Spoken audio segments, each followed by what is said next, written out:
नमस्कार, आपण पाहत आहात संत तुकाराम महाराज यांचा 375वा वैकुंठ गमन सोहळा, म्हणजेच याला संत तुकाराम बीज असे म्हटले जाते।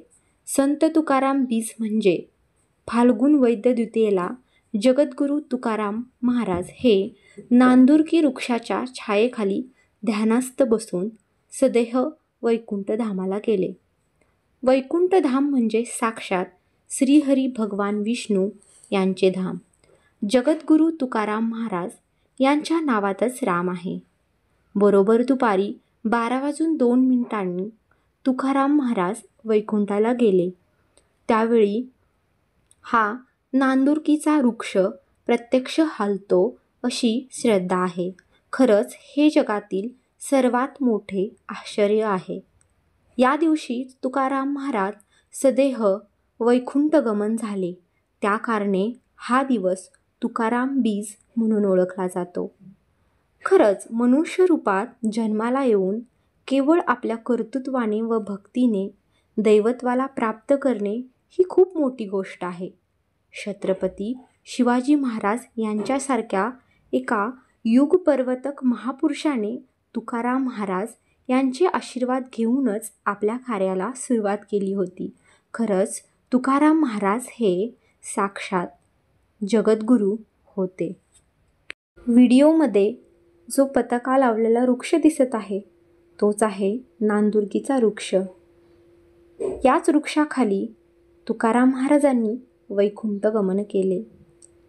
ते झाड हलते अशी लोकांची श्रद्धा आहे, तर हे पाहण्यासाठी महाराष्ट्राच्या कानाकोपऱ्यातून हजारो लाखो भाविक भक्त श्रद्धेने येत असतात। तर मित्रांनो, यावेळी आपण प्रत्यक्ष हेच पाहत आहोत। वैकुंठ गमन करताना तुकाराम महाराजांचा एक अभंग अतिशय लोकप्रिय आहे आणि तो म्हणजे आम्ही जातो आमच्या गावा आमचा राम राम घ्यावा।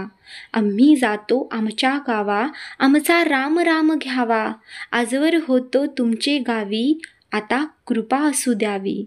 आता नाही येणे जाणे आता नाही येणे जाणे सहज खुंटले बोलणे। येता निज धामी कोणी येता निज धामी कोणी विठ्ठल विठ्ठल बोलावानी।